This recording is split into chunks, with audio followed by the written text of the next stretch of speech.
Klaviatura daxil edilmiş sətirdə yalnız bir dəfə rast gələn simvolları rast gəldikləri ardıcıllıqla yanaşı çap edən proqramı Python dilində yazın.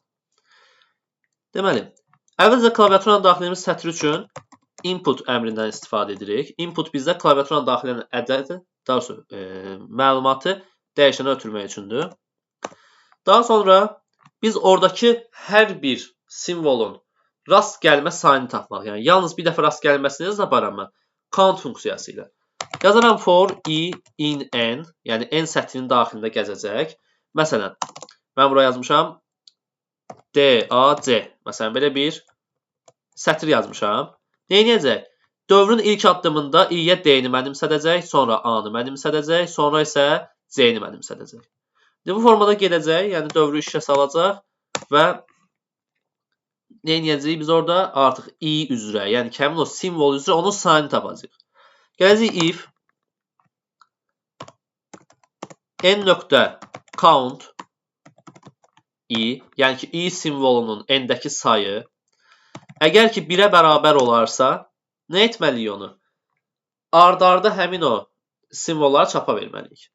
Onu yəni belə yazaq. Buradan bir boş sətr icra edək. Yəni məsələn t bərabərdir. Boş bir sətr yaradaq. Daha sonra tapdıqca i-ni, yəni sayı 1 olan i-ləri tapdıqca, yəni həmin o simvolları tapdıqca t-nin üzərinə gələk. Bu formada. Məsələn, fərz edək ki, bir i-miz burada a simvolu oldu və sayı 1 dənədir. Nə edəcək?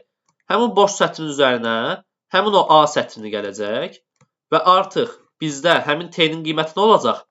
A olacaq. Bu formada. Fərz edək, başqa bir b simvolumuz var. Onun da sayı 1'dir. Bu zaman nə edəcək? A-nın üzərinə həmin o b simvolunu gələcək və artıq t-nin qiyməti nə olacaq? AB olacaq. Yəni ki, artıq həmin o sayıları 1 olan simvolları yan-yana düzmüş olacaq. Və bu formada yazdıqdan sonra nə edərəm? Bizdən çap edən deyir, yəni çapa çıxartmasını istəyir. Gəlirəm buradan dövrün sonunda t-ni sadəcə çapa verərəm. Məsələn, nümunəsinə baxaq.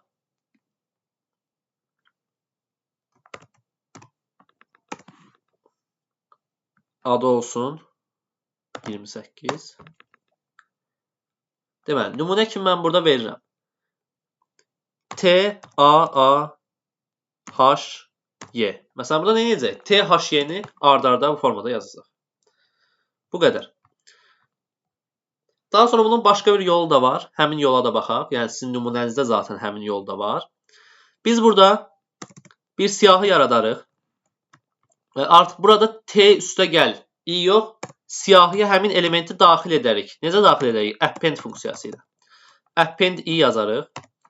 Append nə edir? Həmin o simvolu T-yə daxil edir. Daha sonra gələrəm aşağıdan. Həmin o siyahını sətrə çevirərəm. Sətrə çevirmək üçün də bu funksiyanı işlədərəm.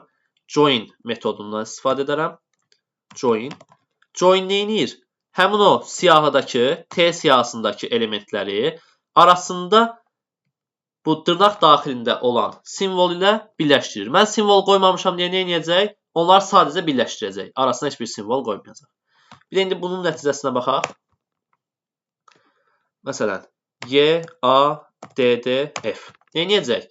Y, A, F-ni birləşdirib bu formada bizə nəticə kimi çıxaracaq.